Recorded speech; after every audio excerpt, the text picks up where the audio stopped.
Welcome back to Before It Breaks with Gabriella Pomare. This is the podcast for the conversations people usually have too late. The conversations about what we ignore, what we outgrow, what we keep trying to fix. And the moment we finally become honest about what is no longer working. What if the thing you've been calling failure, though, is not the end of the story? What if it's the first honest moment? The moment you stop trying to force the relationship, the career, the timeline, or the version of yourself that no longer fits. The moment the plan falls apart, but you begin to come back together. My guest today is Lola Berry. Now, Lola's an Australian author, podcaster, actor, and nutritionist, and the host of Fearlessly Failing, a podcast built around honest conversations about risk, reinvention, creative dreams, and the moment that don't go to plan. Lola's written multiple best-selling books, built a career in health and wellness, worked across television and media, and moved into podcasting and acting. And she really has followed her ambitions across countries, industries, and entirely different versions of herself. Now, Lola fits perfectly in season 2 because she is now living in LA. But what interests me most about Lola is not simply how much she's achieved. It's her willingness to keep changing, to keep moving something forward, to start again when the outcome might be uncertain, and to risk being misunderstood rather than remain trapped inside a version of success that no longer feels like her. Because so many of us stay too long, not only in relationships, but careers, identities, cities, dreams, timelines. Because leaving can feel like failure. We stay because we've already invested so much, and because people know us as this version of ourselves. Because starting again feels embarrassing, or because changing our mind can look inconsistent. Because sometimes it feels safer to keep performing a life than to admit we want a different one. So today I want to talk to Lola about what failure really teaches us, about heartbreak, redirection, about ambition, exhaustion, about the body knowing before the mind is ready to admit the truth, and about releasing the timeline, trusting yourself again and finding the courage to build a life that actually feels like yours. This is a conversation about what happens when the old story stops working and why the moment everything changes may not be the moment you failed. It might actually be the moment you finally listen. All right. Lola Berry, welcome to Before It Breaks. How are you? It's so nice to be reunited with you, albeit not in real life this time, but Sadly. lovely to see you. I wish you were in LA. I wish you were doing pods in LA. So do I. Sunshine, it's freezing here, or Sydney freezing, so not that cold. But I very much wish I was there. Tables have turned this time, so you're coming onto my pod, so this is exciting. And I guess for anyone who is new to you, although I doubt really anyone would be, tell us a bit about you, describe this chapter of your life, your work. Yeah, I'm a bit of a mixed bag. I introduce myself often as a slashy. Yep. Because of podcasting, acting, I used to write health and wellness books, and I also teach a bunch of yoga, and I wrote yoga books as well. So I know I'm a bit of a slashy, but the pod and acting are the two main things I'm focused on here while I'm in America. But yes, I'm a bit like you. Like I love following your Substack. So I still love writing, but it's definitely like, yeah, acting pod, and we are raising a little guide dog puppy that is asleep under my feet right now. And that's really cool. That. Yeah. How nice is that? How long have you been doing that for? This is our first time ever doing it. So we have her for 16 months, and then she'll become like a seeing eye dog, like a guide dog for somebody that is blind or someone with PTSD. So we're not thinking about the heartbreak of a year and a half's time when we hand her back, but it's been really cool to like learn the guide dog ways and train her. How beautiful. And you get to bring her around with you and little buddy to growing air the one. whole family. Yeah. That's it. Well, yes, I grew up reading the wellness books and the nutrition books. So, younger Gab was fangirling. I probably still am. I'm a big fan of the podcast, Fearlessly Failing. So, yeah, let's jump into it. What do you think failure means to you now compared to maybe when you were younger and you were starting out? Well, I think I was scared of failing when I was younger, whereas now I'm like, this is a really good opportunity to grow, to skill up. And I did a little meditation before our pod today because I wanted to feel really clear for you. And I thought sometimes failure can be a really beautiful gift in letting go. And I'm not saying letting go of a dream by any means. I'm all for working really hard and making your dreams come true. But letting go of like the attachment to things. And then it's like the energy shifts a little bit, and then there's like this ease that can come. So I kind of see it as like a really good barometer and kind of like way of checking in with yourself. So I invite failure now because I know I can grow quicker. Yeah, I think that's right. I mean, I know when I was younger, I would be so scared of what people would think. You know, if she failed at something, there's something wrong with her or she's not as good as she thinks. But now I'm like, who honestly cares? No one's concentrating that much on you. They're probably not following what you're doing. And there's so much to be learnt, I think, from failure and not maybe Yeah. succeeding in something you thought you might. Yeah, I love it. I love it. I always think I can skill up, I can grow, I can work on it with my therapist, like I can meditate on it. Like there are so many, it is a gift. It is a gift, but often an uncomfortable gift if you're in when you're in it. But usually when you look back in retrospect and you're like, I can see why that thing happened. It actually helped me move in this direction. Yeah, you need to learn to sit in it, I think, to grow. Um, so I guess, as you know, the podcast is called Before It Breaks. And that's not just to do with relationships. I think it's to do with all, facets of life, because I'm really interested in, all the moments before things within life break. Do you think that people often know, something's not right before they're ready to call it a failure?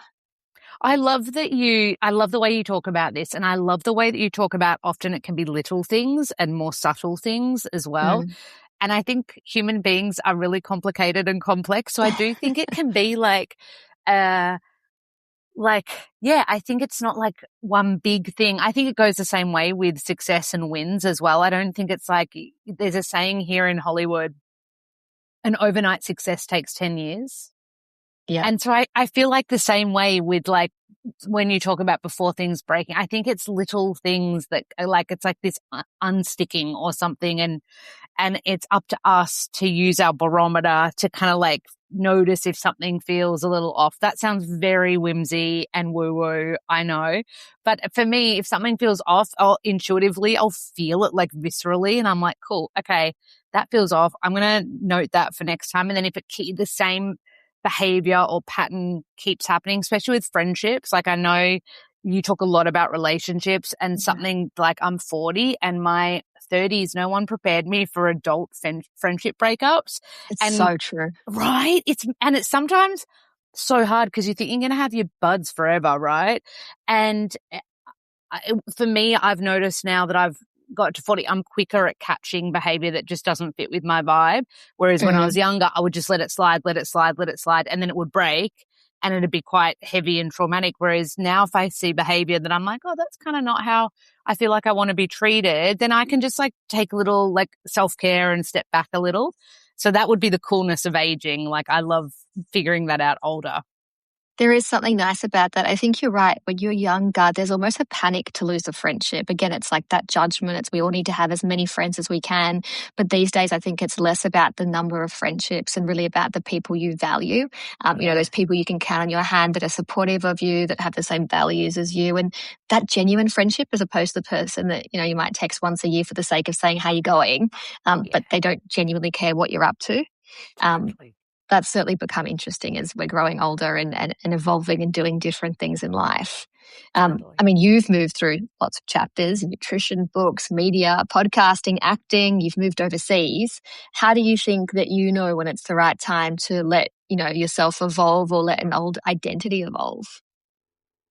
I mean, I'm a holder-honorer. I'll be honest with you. I am You're the same Lola? Yeah.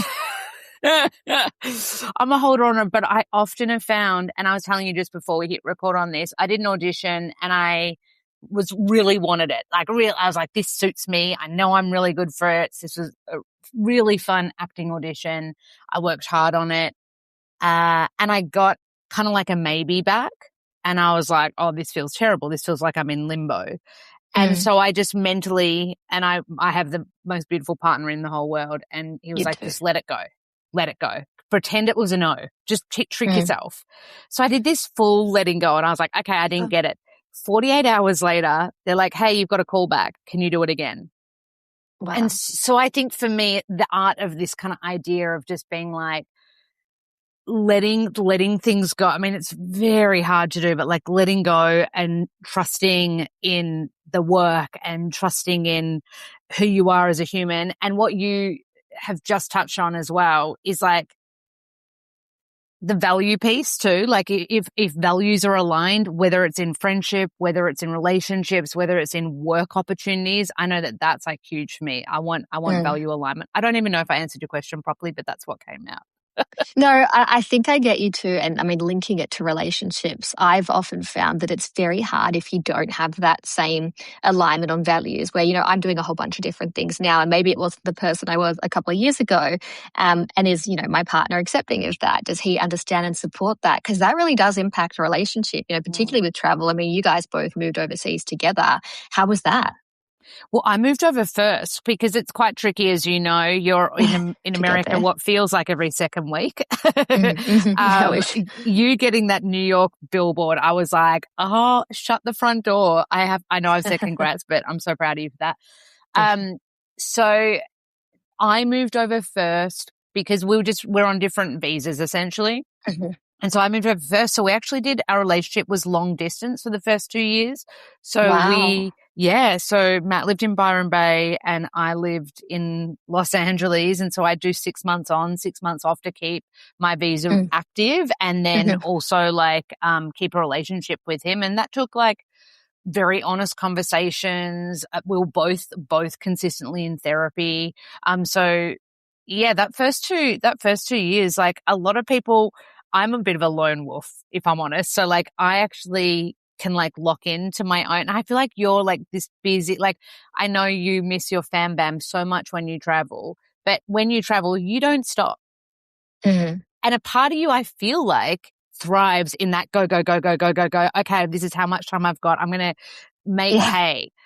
And so I relate to that. I like that idea of okay, I've got this certain amount of time. And that's how I think I mentally switched for when I was in LA, I was writing a book at the time and I got to just be in acting classes all the time. So I just kind of lent into the positives of having that time alone. I still had this awesome partner back home and our relationship the whole time, since living in America and Matt being in Byron, we got a property together still, we froze embryos. We did all this adult stuff even while I was half in America. It sounds weird, but I think it fostered something really strong between us. I think it shows the dynamic that you two had that strong connection and there was the proper desire to build that life together. So, you going overseas and not being, in Australia necessarily half the year didn't stop that. And the relationship didn't necessarily slow down or fail because of that. If anything, it grew stronger. And that's really interesting. And you said that, you both had to go through therapy. And I find that these days so many people are scared to talk about that or to engage, with third parties, therapists, counseling, whatever it might be. But I think there's such beauty in seeking help or just, having that third person to, test the issues you're having, the communication problems, or sometimes just to reality test what's going on, right? So you don't feel crazy. Something you would recommend, I guess. Yeah, 100%. If anyone asks me, what's the biggest career tip I could give someone, I'm get into therapy. I'm 40. I started in therapy at 30. I just went to clean up a shitty breakup. And I remember we cleaned that relationship up in 3 sessions, literally. Oh, God. Yeah. And I said to my therapist, can I come back? This feels really good. And he was like, yeah. And I see him every second week. I've got a session this time tomorrow. So I keep it up, especially I've found with the acting stuff, because there is, I don't want to say darker side, but there's a heavier side of the acting world, which is where you're sitting in rejection and uncertainty for very long periods of time. It feels very different to pitching books, which I know you're so versed at. But in book world, you'll often, even if you get a no, you'll get feedback. Not always feedback, but you'll get you. Yeah. Some direction. Yeah. Acting world, you hit send on that audition. And if you don't book, you get nothing. Yeah. Literally 0. So it's almost and this is a big word to throw out there, but it almost feels like abandonment because you're giving your heart to these characters and then you just hear nothing. And so for me, therapy's been helpful. You I suppose become that character and you're starting to believe that you're going to do it and you're going to play this part. And then if you don't hear back, I mean, I can't imagine. It took me a long time when I was doing all this kind of work of, if you put a pitch out there and someone doesn't respond or they say no, you feel like it's huge rejection. And it takes a while to just be like, you know what, they probably got 30 pitches that day. Yours just wasn't that interesting. But if it's a role you really want to play, I guess that would take a lot of self-learning. And I guess putting it through your head and understanding that's actually not failure. This is just another growth opportunity. There'll be another part. I'll build on whatever I've been learning in my acting classes. What do you think that failure, or not even failure, but maybe the rejection through auditioning and going for different parts and being in LA and doing these different things has taught you about self-trust and, your self-worth? I would say it depends on the day. So on a good day, I would say I feel pretty resilient and adapt. Yeah. I would say I can adapt quite well. So I think it's fantastic, especially if you do get callbacks. They're usually going to want quite a big change. I did an audition where I did a callback and I had to be a smoker. Never smoked in my life. Never had a cigarette in my life. So I went and ordered the prop cigarettes they used on Peaky Blinders. Yeah. I fully, because I didn't want to smoke. I'm like, I don't really want to smoke tobacco. Like, what's the point? I'm not a smoker. So I ordered the same ones I use in Peaky Blinders. And luckily, my beautiful fiance, he used to be, before I met him, he was a smoker. So he was like teaching me how to hold it cool. Like I had no idea. I looked like such a nerd and I was like holding it like a pen and he was like, no.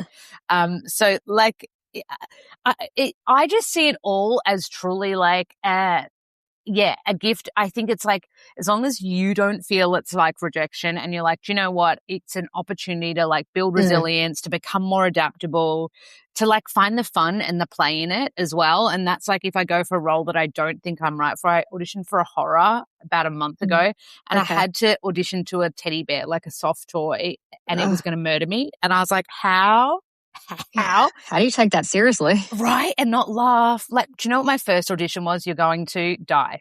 I had to look down the barrel of the lenses. It was a commercial American audition. And I had to say, I'm your fanny godmother. And I had to make a wand and say, this is a whole body deodorant safe to use on your pits, privates and feet, and point to each area in my body. That was my first ever audition in America. Well, you threw yourself into it.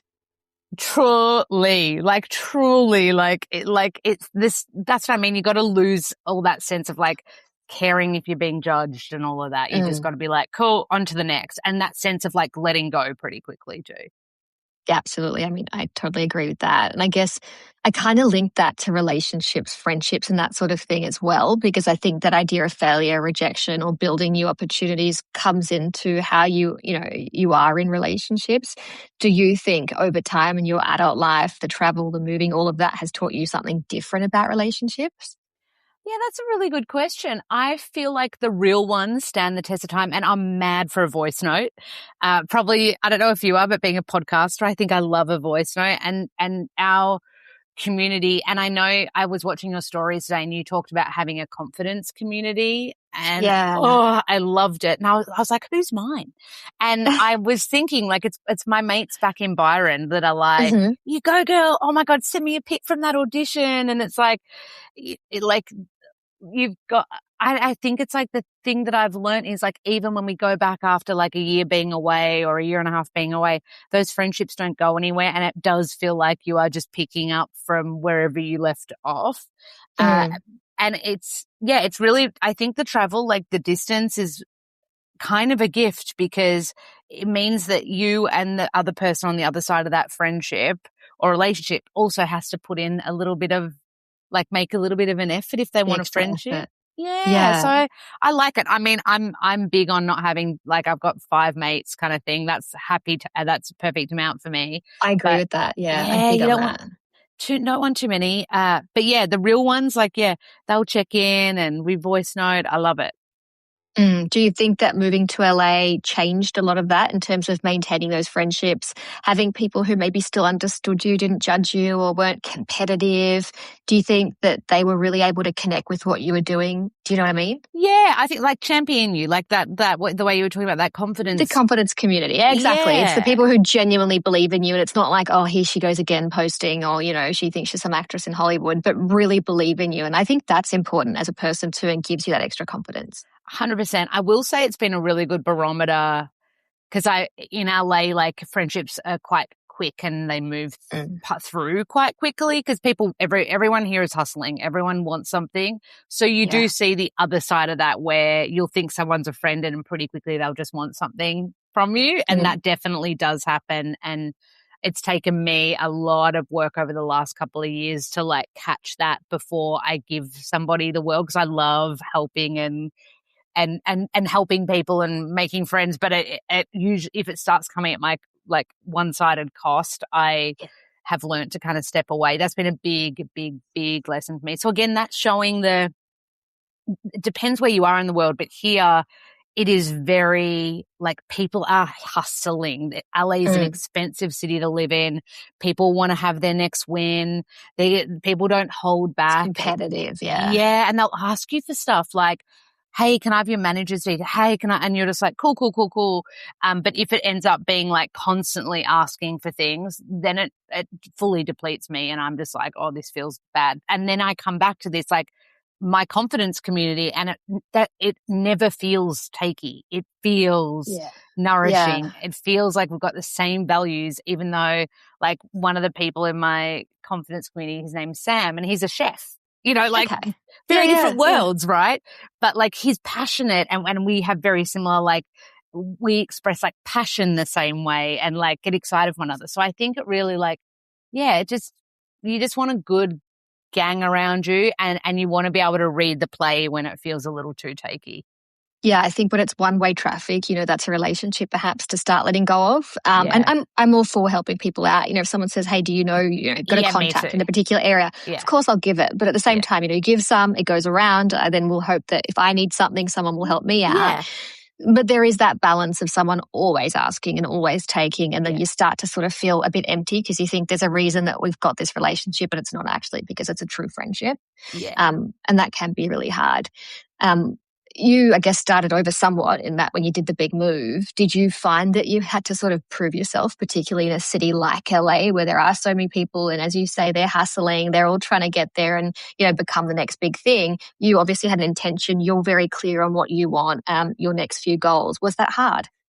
And is it hard, I guess, you're still doing it, right? Yeah. I mean, yeah, it is. But I think now, and I don't know if something happens when you turn 40, I just have less shits to give about people when it feels not good.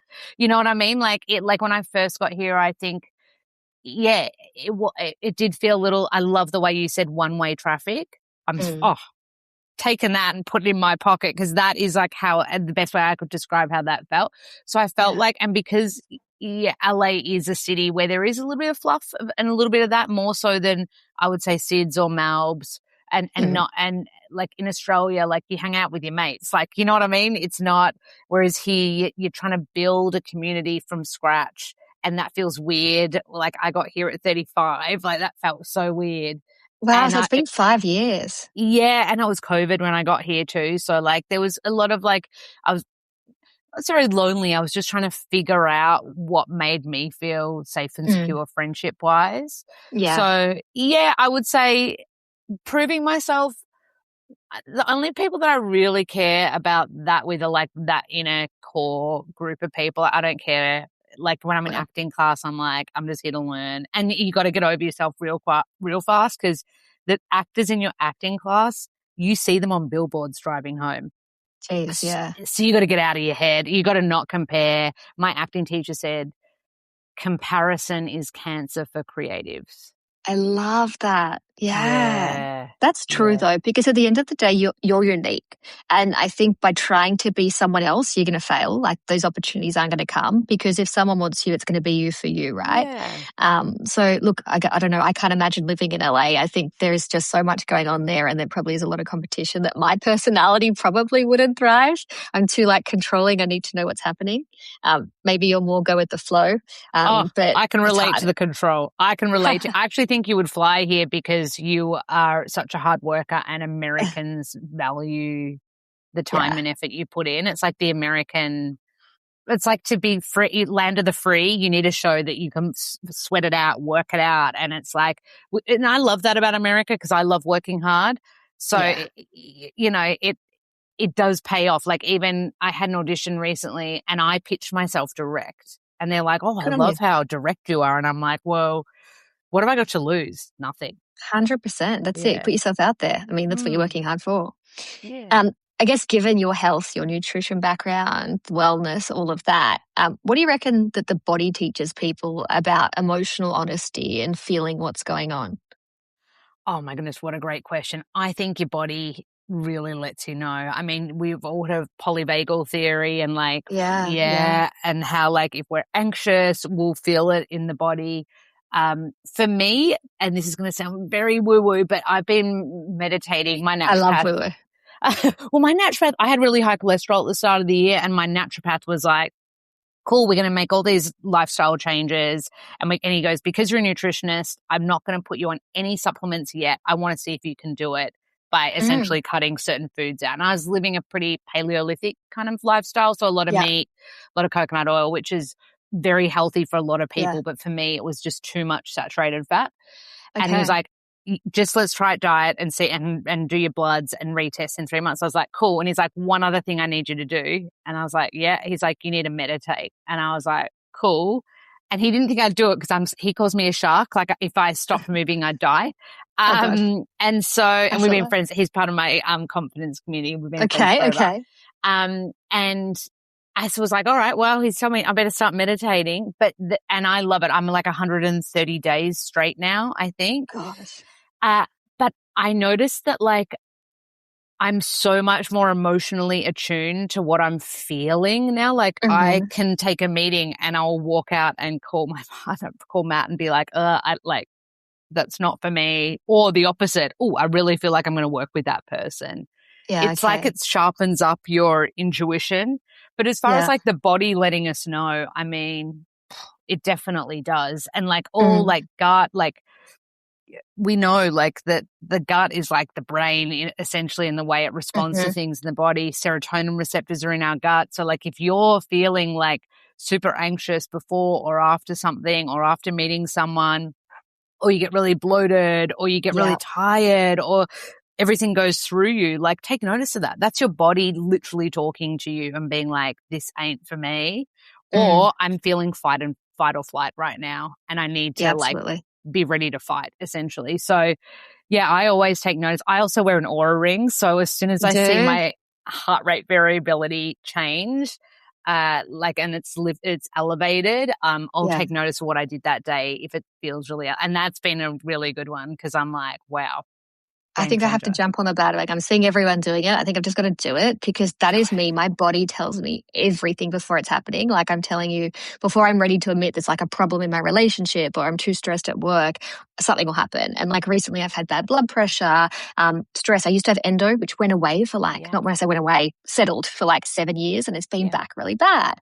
And I just think it's because there's too much going on in life and relationships and everything else. And my doctor sort of said to me, I've done all the bloods. There is nothing physically really wrong with you right now. You just need to, take time for yourself, engage in that self-care, rest more, and be aware what's going on. Stop just racing through life and ignoring, everything that's going on in your personal life. And I thought that probably is true. When I'm ignoring what's going on, I'm either having inflammation or whatever health issue because I can't just stop and say, hey, Gab, it's time to address what's going on in your personal life right now.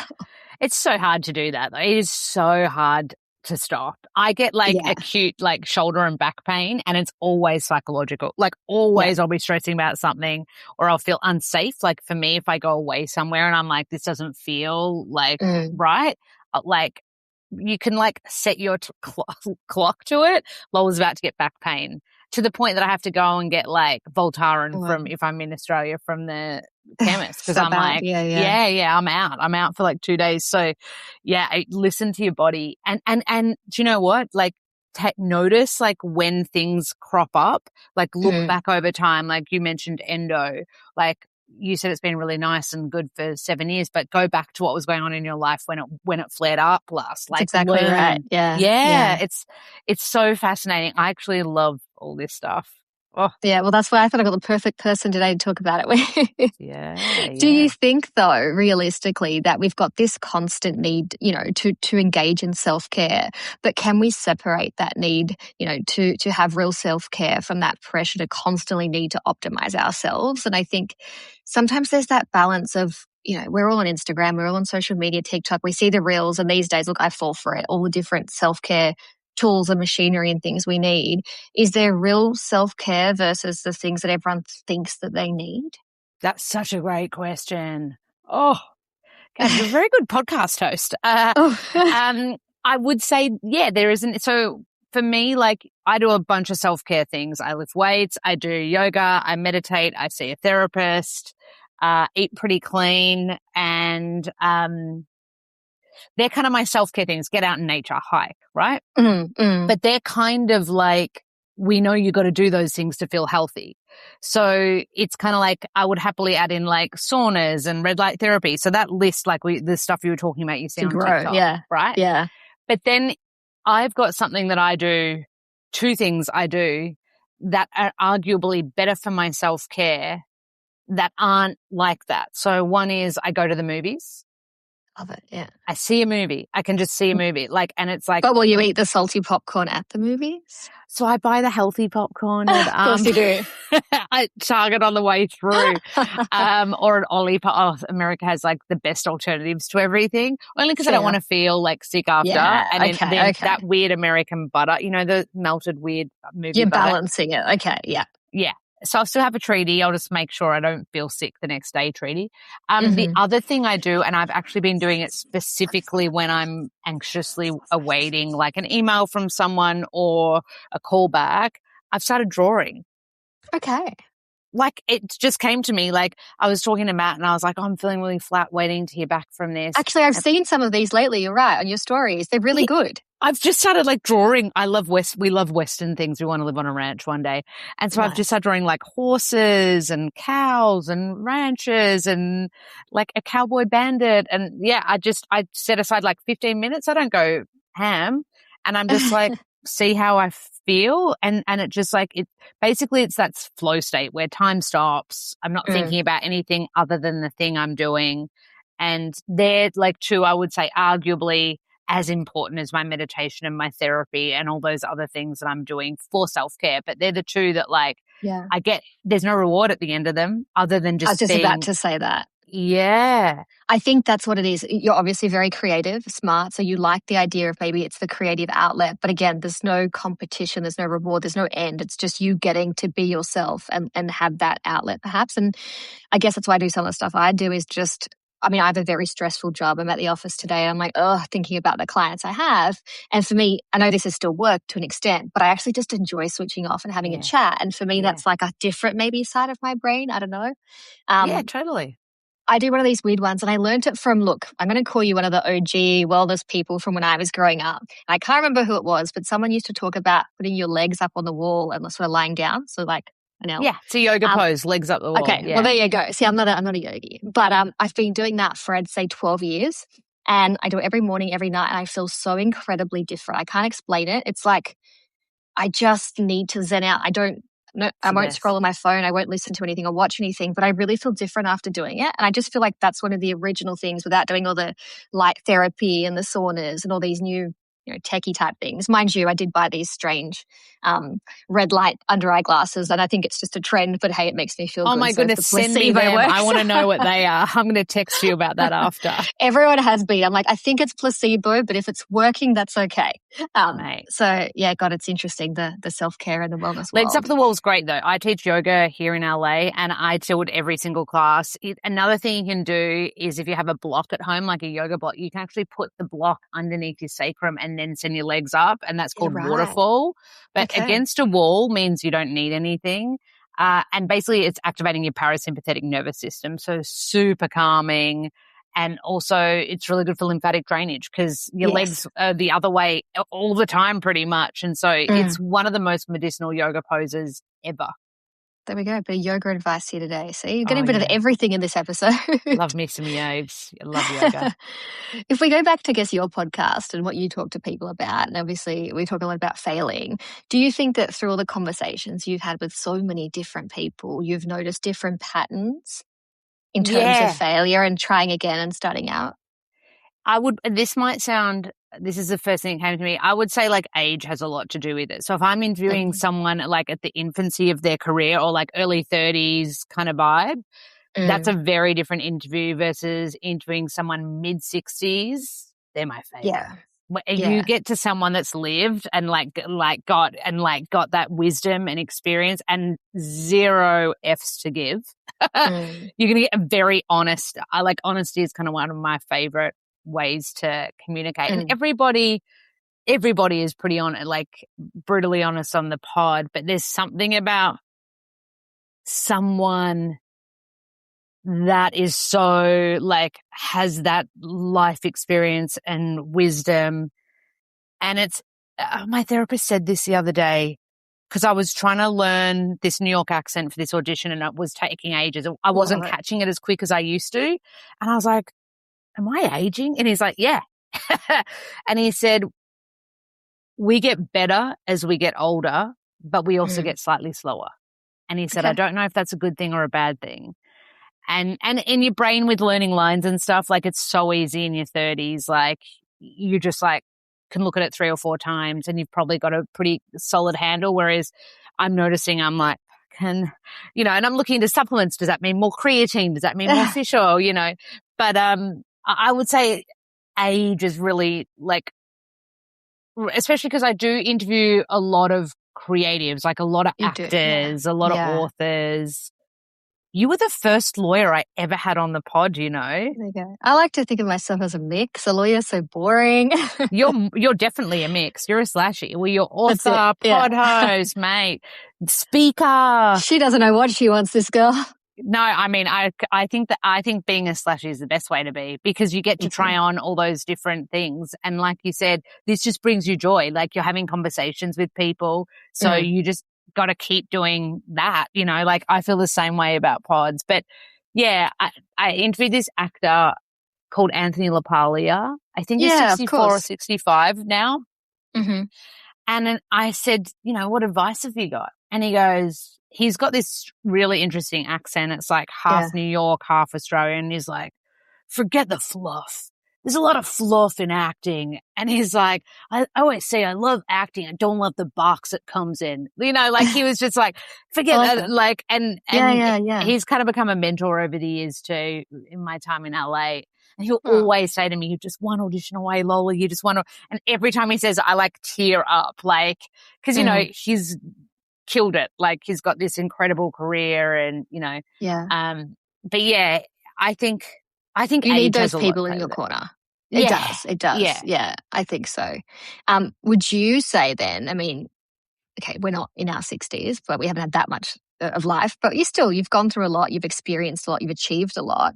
Is there a particular failure for you that you would say you're now grateful for? Oh yeah, I love them all. I've had so many too. So many. I had a smoothie bar in Melbourne called Happy Place back in the day. Okay. And it was so much fun. It was literally you'd walk in, you get your smoothie and you get a crystal. That's going to tell you a lot about me. Complimentary crystal every time. We had clear quartz in the ground. We had this giant 60 kilo raw quartz cluster. Anyway, it was so much fun. And it was my first time having a business, actual bricks and mortar business. And there was 5 of us, but it was called Happy Place Lola Berry. I still remember the logo. I did the whole menu, everything, and it did so well in the summer. But Gab, in the winter, yeah, makes sense. You wouldn't think of it. Yeah. In the winter, it was dead. It would bleed money. Because it's Melbourne. Particularly if you're giving away free crystals as well. Yeah, true. There you go. I love your business brain. I was like, no, more the merrier. I'll just buy more. And that's the thing. I learned so much about P&L. I learned that getting these amazing macadamias from one tiny farm in Byron Bay wasn't necessarily the most financially viable thing to do. But I learned when to walk away. And so we had it for 3.5 years. And by the final winter, the other partners were like, we're out, you should buy us out. And I was like, I want to move to America. I don't think I can run a smoothie bar. And I sat down with my therapist and I showed him a business plan of how it would look if I stayed. And it was kind of linked to my ego because I was having a thing with your name on it. I didn't want that to fail. And then we looked at the alternative of not chasing and following my dream in America. And by the end of the session, I knew. and I had to walk into a board meeting and everyone thought I was going to buy them out. And I was like, we're selling. And everyone was like, what? And so that was what a great lesson. I had no idea about HR. I had no idea about P&Ls. Like I got to learn so much cool stuff. Yeah, that is interesting. I think you're right. It's only through experiences like that you probably found what you were more interested in, or maybe gave you the confidence to say, hey, I'm actually going to go do now what, my next big dream is or goal is, and not stay stuck for the sake of it. I think a lot of people fear that failure and say, if I get out of this business now, everyone's going to look at me, they're going to judge me. And, who cares, right? It's a long life and we've got to be happy in what we do. Do you know what was really fascinating when that happened? Because when we sold, I would have been 31 and someone said to me, congratulations. Like a really successful business friend was like, hey, congrats, I heard you sold. And that was the first time I was like, oh, thanks. Like I hadn't sat in the excitement of what if, and everybody else was like commiserating. And I remember that being a turning point of that friend just being like, it's like those friends that, see your spark and they're like, nah, you're on to the next thing. How cool, 100%. Yeah. I think they're the true ones who understand business as well. Yeah. What would you say to someone, I guess, listening to this who feels like they're watching, everyone else's life working out? And I have a lot of friends like that who say, I'm at home, I'm watching all these big things happening for people I know or who are online or on social media, and they feel like their life is sort of it's stagnant, nothing's happening. Exactly. What's your advice there? I mean, we all know that social media is a highlight reel. I think Absolutely. You just got to come back to like your truth and your barometer. And like, it's been hard for me when I've sat in failure, or I shot a pilot last year and I was like, yes, this is going to be the thing that pops off for me. And it's done really well, but it hasn't been bought, which means it's just a pilot that's in festivals, and it's an awesome pilot with so much fun to do. But until that's bought, that's not a TV show. So I can't bank my check on that and be like, great, that's the thing that's going to launch me as an actor in America.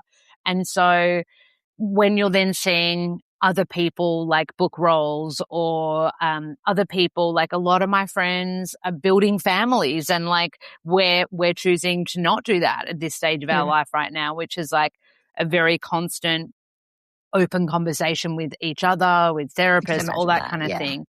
But I think I come back to that acting coach quote of comparison is cancer for creatives. But I think for anyone, I think just don't compare.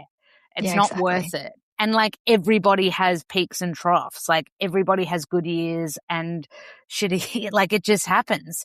And so it's just learning that in those stuck or stagnant or plateau-y times, connecting to yourself. And I'd be coming back to this idea of self-care, what can you do that makes you feel good? I dream up holidays as well. If I'm feeling stuck, I'll be like, okay, let's plan an adventure. Whether we book it or not is a whole different ballgame. But the joy I get out of how about we plan a Christmas in Aspen? And then I'd TikTok, how the best way to book Christmas in Aspen. I start learning about all the cafes, and it just changes my channel for a sec. It's just finding what that circuit breaker is for you. And it might just be going for a walk or grabbing a coffee with someone that's a really honest, genuine friend. You've just got to find your circuit breaker and find the thing that's going to make you feel good. And if you feel like you're still stuck, I would come back to therapy because you can process quicker. Yeah, no, that's important, that circuit breaker idea. I think it's the same for me. I don't know about a holiday, but it's always what's that thing to look forward to? And so I'll come up with something, and then it gives me an idea to plan it, to think about it. And it's that distraction maybe from what you think you're failing at, which you're not anyway. But I see that in relationships too so often now. And I did a whole episode on the pod about I guess looking at other people's lives and everyone thinking, oh, wow, they're the perfect couple. They're going on all these big fancy dinner dates, or they're holidaying all the time, or because they're posting reels, they're perfect. And we all know that that's not reality, because I think if you need to seek that external validation, there's probably something going on in that relationship. Yeah. What do you feel about that in terms of relationships and always looking at others and wanting more, or thinking there's, the grass is greener? I saw this on TikTok today. I'm sure you're going to know who this guy is. I don't know his name, but he's a divorce attorney here in America, does lots of podcasts. James Sexton. Yeah. And he always says, the bigger the ring, the bigger the wedding, the bigger the like celebration, the bigger the honeymoon. He's like, the bigger the worse the divorce. It's like, true. you know, and I'm like, yeah, cause like a real love should be a celebration of that union and that love. And it's like when you're watching someone else live this incredible, highly curated life, that's like awesome for them if that is their truth. But it doesn't mean that their truth is your truth as well. And I think like if you're a travel adventure bunny, like I love traveling, sure, I'm going to make sure I get a couple of adventures in each year because that's an important thing that fills my cup and I love doing that. Or like I know how much you love podcasting. And it was funny how you were talking about like finding things to look forward to. I'm a bit like you. I love recording in studios in person here in LA. And I just have got like a few people lined up for August. I'm like, great, I'm going to book the pod studio for that day. And then I'm going to like do this, this, and this. And then I turn into this whole self-care week. I'm like, I'm going to get my hair done. I'm getting my nails done, you know, and it becomes this whole celebration of doing the thing that you love. Right. And a celebration of yourself too, because I mean, let's be honest, it's hard work doing it. And why not celebrate you for that week or for that day or whatever it might be? Yeah. Yeah. So I think do not compare. That would be my advice. The biggest one. All right. I guess to wrap it up then, what do you wish people noticed earlier before they lose themselves trying to make the wrong life work for them? Don't live up to other people's, don't worry about other people's expectation of you. Being a creative, and I am very lucky I've got awesome parents and great relationships with them, but they didn't always get my dreams, and nor should they. Like, why would they need to? One's an incredible vet and the other one's a nurse. Like sciences. They're very different. Very different. Whereas I'm like, so I'm going to go and create a career that I haven't got in Australia. And so I think like not living up to, like not needing to live up to expectations of other people. My barometer all in my 20s was, because I'm really close to my dad, my barometer was like, how can I make my dad proud? How can I make my dad proud?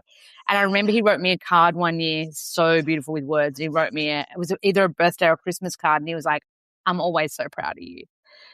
And so like, it was like so freeing for him. And now he's just like, oh, I think it's so cool what you're doing. And when I was in Melbourne for Christmas this last year, we found out that pilot I shot got into a huge festival here called South by Southwest. And he started crying at the cafe. Oh.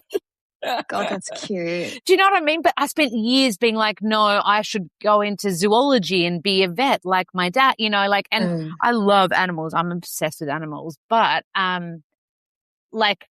this is what's in my DNA, this is my passion.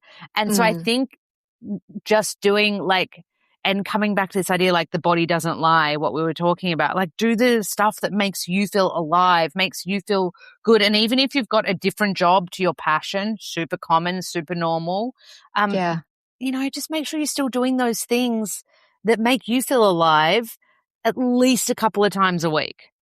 Yeah, I totally agree with that. I think that's so important because that makes you feel alive and healthy, and it still gives you purpose, right? We all need to work. We need the bread and butter. We need the money just to pay the bills. Yeah. But I don't think you can hang your hat up on, well, this is my job and I can't have anything outside of that. Hobbies are so important. Self-care is so important. Yeah. Making yourself truly happy with, I guess, not worrying about what everyone else thinks and whether they're judging you or not, because again, who cares? Oh, it's not worth it. It's such a waste of time. Like, just do you, have fun, connect, have real friendships and relationships, you know. Move to LA if that's what fills your cup. I think I've learned that from you today. Yeah, it's just follow. My meditation teacher used to say, follow the charm, Lola. Follow the charm. Yeah. I love it. Well, thank you. And thank you for your time today. I really have loved the chat with you and catching up again. And I think so many people are going to learn so much from this. Thanks for having me on. I've been obviously a fan of your pod for yonks, and I'm so excited to hear that there's another book. So there is. Stay tuned. Keep me posted. I loved that conversation with Lola. And what I keep coming back to is the idea that failure is not always a final verdict on who we are or what we're capable of. Sometimes it's information. Sometimes it's redirection. Sometimes it's the moment life asks us to stop performing the version of ourselves that once made sense and begin listening to the person that we're becoming. There's so much courage in continuing to believe in yourself when it no longer looks the way you imagined that it would. In releasing the timeline, in allowing an identity or a relationship or a career or a dream to evolve. And in trusting that beginning again doesn't mean you've lost everything. It may mean you finally stopped abandoning yourself to keep the old story alive. So I really hope this conversation reminds anyone listening that changing direction's not the same as giving up, that heartbreak can exist alongside hope, and that uncertainty doesn't mean that you're behind, and that the life that feels like yours may begin with the courage to admit that something no longer does. You can listen to Lola's podcast, Fearlessly Failing, wherever you listen to podcasts, and you can follow Lola and her work online. So, Lola Berry, thank you for joining me on Before It Breaks. And to everyone listening, thank you for being here. I'll see you in the next episode.